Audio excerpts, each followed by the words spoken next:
Tonight on SCTV News, the Oval Office is getting a new resident. We'll have a college perspective on the next 4 years. And a special guest doesn't need trick cameras to wow you. Stick around for a sneak peek of The Illusionist visiting campus later tonight. All that and more right now.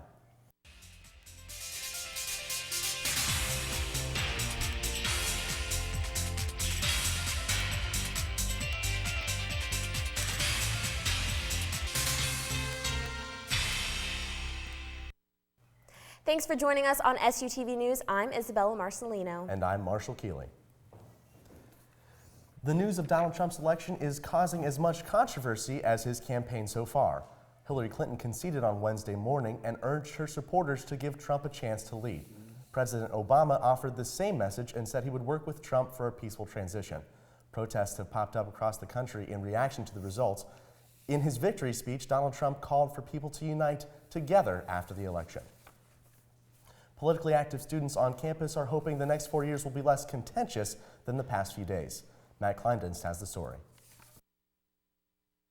After waiting just over 8 hours, Americans learned that Donald Trump was elected President of the United States. The results was a shock to many, as many polls prior to the election had Hillary Clinton leading over Donald Trump. As the night wore on, Donald Trump was able to get key victories in Ohio, Florida, North Carolina, and Pennsylvania and effectively propel him above 270 electoral votes. With the election over, Evan Shercliffe of the Shippensburg College Republicans hopes people will get behind and support Donald Trump. I just want to have a call for unity. I hope the country can unite behind our president-elect. I would expect that from both sides, and I just hope we can start working together to solve the problems. Donald Trump will be inaugurated in January. For SUTV News, I'm Matt Kleindienst. Republicans now hold the majority in the House and Senate, as well as the White House. State police have been asking for information about a shooting just off campus Monday night. 2 students were shot outside Bard townhouses. State police responded to gunfire in the 1200 block of Bard Drive late Monday night. Police believe this was an isolated incident and are continuing their investigation. It isn't unheard of for college athletic programs to fold at the end of a season, but last Thursday, Harvard's men's soccer team abruptly closed its season. The university announced the team is forfeiting all remaining games, including any playoff appearances and NCAA tournament games. The university canceled the season after discovering a document the team had produced, rating members of the women's team based on their physical appearance. While canceling a season is a serious response, Shippensburg's Women's Center director and University Title IX officer, Stephanie Erdis, believes Harvard made the right call. I do not think that the action of ending their season is too dramatic or too severe. I think that was absolutely appropriate for them to take serious, swift action against these men for the sexual harassment in the, environment that they had created for these women. SU Athletic Director Jeff Michaels supports Harvard's stance. Harvard was in first place in the Ivy League standings before forfeiting their season. Thon starts tomorrow night at 6. Students host the event every year to raise money for the 4 Diamonds Fund to benefit childhood cancer research. This year, they are trying to top the $9,000 raised last year. Cancer survivor Kristen German holds Mini-Thon close to her heart. I Mini-Thon for myself, so I've been supported from 4 Diamonds personally and have personally benefited. So I thon for me and kids like me because I know how much a difference 4 Diamonds really makes. Admission is $5 or $10 for a t-shirt. If you're looking to develop your leadership skills, look no further than WIL. The Women's Institute for Leadership and Learning is a conference hosted by the Women's Center to help students prepare for the transition into the workforce. Despite the name, WIL welcomes all students. But feminist leadership is not just women. It's about equality, it's about empowerment. So anyone is welcome to come, and everyone can find workshop sessions that would be useful to them, regardless of their gender, their sexual orientation, their race. It's for everyone. The conference starts at 2 tomorrow in the Cub. If you want to attend, register online through the Ship Career Connection site. If you missed registration, you can still come to the Orndorff Theater info desk at 2 to register. Travel around the world with the Lehman Library. Victoria Hoover, originally from Ukraine, brought her vibrant paintings of nature to campus to share with students. This afternoon, she was on hand to talk with students about technique and love of art. Her work is on display in the library until December 10th. On November 8th, we lost a member of the Shippensburg and Communications Journalism family. On Tuesday, Emily Decker passed away from leukemia. SUTV and the Shippensburg community send our condolences to her friends and family. Emily was 20 years old.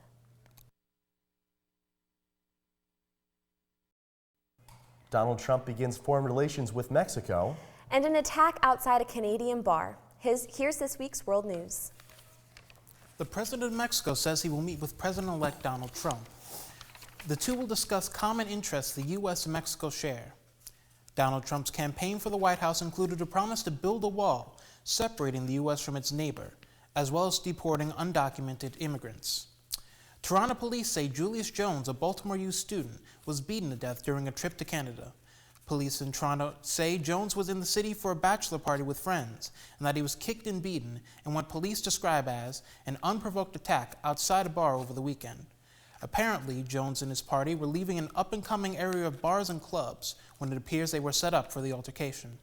Police are hoping video of the scene and forensic evidence gathered outside the club will lead them to Jones's attackers. Iraqi federal police have liberated a town to the south of Mosul. Iraqi forces also recaptured towns from ISIS located north of the town. Regaining the towns puts the police closer to Mosul International Airport. ISIS has had control of the airport since 2014. Back to you guys at the desk. From field hockey to Veterans Day and everything in between. Here's this week's Slate Preview. News reports on the Veterans Day ceremony. Ship Life covers Drag Night. Sports highlights field hockey at the NCAA quarterfinals. Opinion features the Hot or Not column, and entertainment showcases Martina McBride at Lurs. Check out the Slate on newsstands on Tuesday and keep up all week on theslateonline.com. I'm Thomas Whitmer. When we come back, we get a sneak preview from a New York illusionist. Also see what country singer is rocking her way to the Lurs Center on Saturday.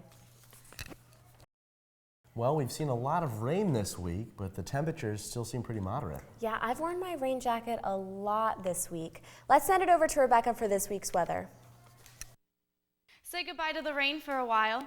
Tonight, clear skies with a low of 46. Tomorrow, partly cloudy with a high of 58 and a low of 31. Let's take a look at our 5-day. Fall temperatures continue this weekend. Saturday, expect sunny skies with a high of 52 and a low of 30. Sunday, more sun continues to shine with a high of 59 and a low of 33. These temperatures continue into the start of our week with a high of 60 on Monday and Tuesday. Enjoy this lovely weekend and layer up, Ship. Let's take a break from all the politics and news and get into entertainment. The Kaufman Gallery is featuring the work of regional high school artists. A scholastic 144-inch art show shows the artwork from high schools in nearly 25 counties. The artists work in ceramic, digital art, painting, drawing, and sculpting. The exhibit showcases 60 pieces sized in 144 square inches.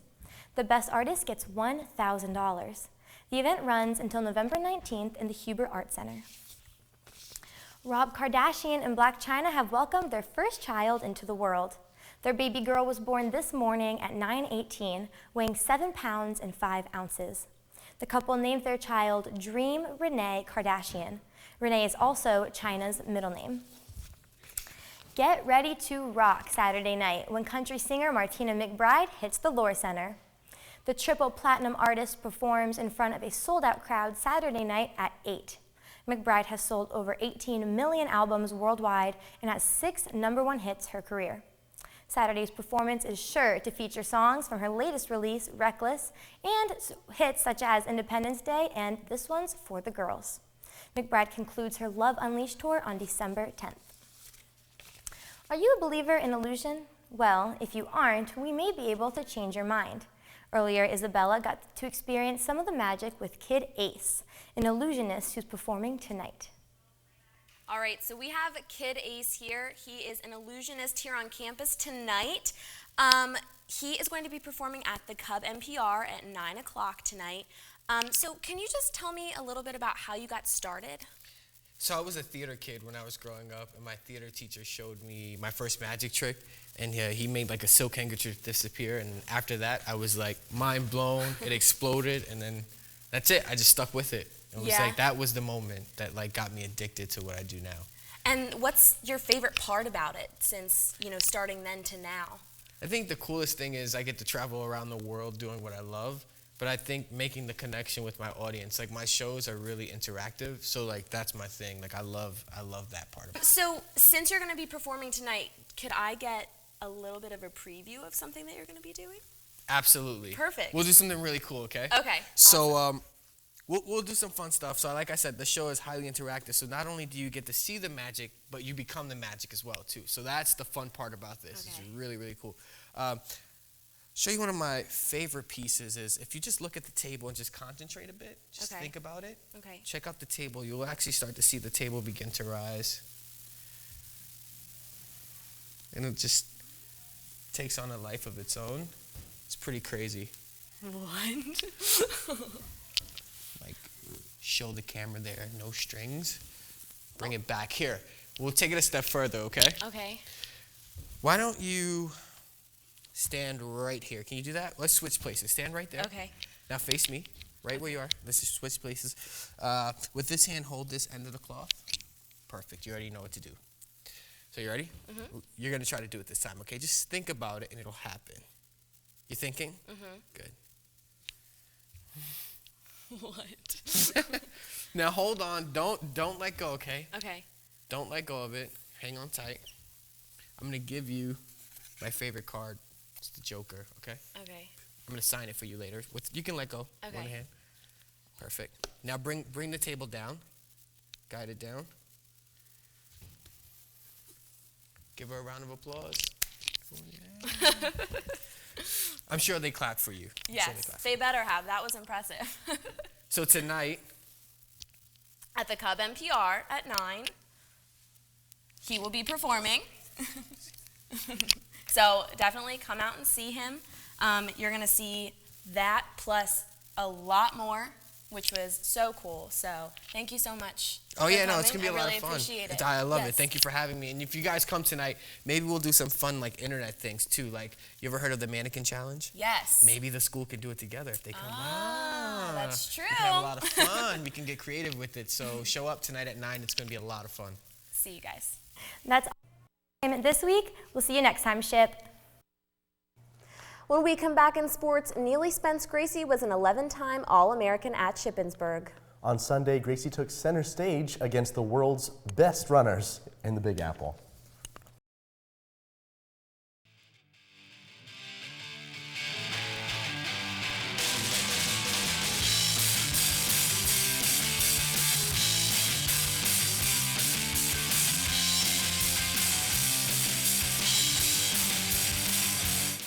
For the second time this season, Maureen Nolan won the PSAC Central Division Volleyball Player of the Week. The senior setter orchestrated the Raider offense to 2 impressive wins over Cal and Seton Hill. Nolan tallied 60 assists, 30 digs, and an impressive 0 errors, helping Shippensburg clinch a spot in the PSAC playoff tournament. The Raiders' next match is at Lock Haven this Friday at 7. The Shippensburg men's and women's basketball teams host the annual Wolf Bus Line Classic this Friday and Saturday.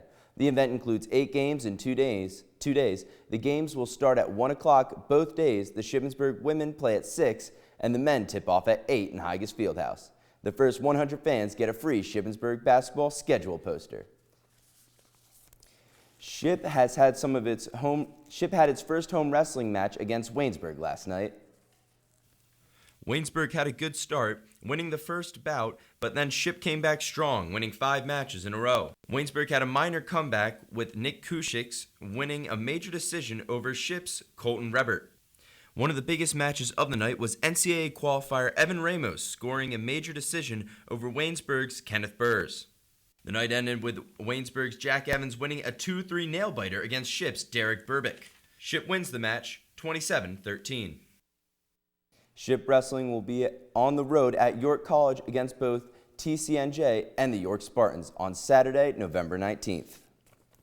Shippensburg women's field hockey heads into the postseason ranked 3rd in the Atlantic region and look to win another national championship. Shippensburg will head to East Stroudsburg to face the number 2 ranked Warriors in the NCAA quarterfinals match. The Raiders look to avenge 2 overtime losses handed by the Warriors earlier this season. The winner of Saturday's game will advance to face the Atlantic Regional #1 seed, Millersville, in the NCAA semifinals on November 18th in Massachusetts. The men's cross-country team went into Saturday's regional championship meet looking to defend their title, while the women look for their first title since 2012. Both teams ended the day accomplishing just that. Get back on a winning track. Hopefully we started another streak, and for the guys to repeat. That's only our third championship in school history for the men's. Senior Casey Norton won the individual championship for the women, and senior Kieran Sutton finished second overall for the second consecutive year on the men's side. Both teams will head to the NCAA Division II championships on November 19th. The country team wasn't the only one running this weekend. SU alumni Neely Spence Gracie participated in the NYC Marathon, placing 8th among the women. With a time of just over 2.5 hours, she earned a personal record, shaving 5 seconds off her Boston Marathon time earlier this year. She's done quite well, and I'm very proud of her, and she just keeps surprising me with her efforts. And she is currently looking at the 2017 Boston Marathon for her next race, with the hope of the 2020 Olympics. That's it for sports. Let's head back to the desk. That's it for SUTV News. I'm Marshall Keeley. And I'm Isabella Marcelino. Don't forget to follow us on Facebook, Twitter, Snapchat, and Instagram at SUTV News. And check out our website, sutvnews.com. We'll see you next time.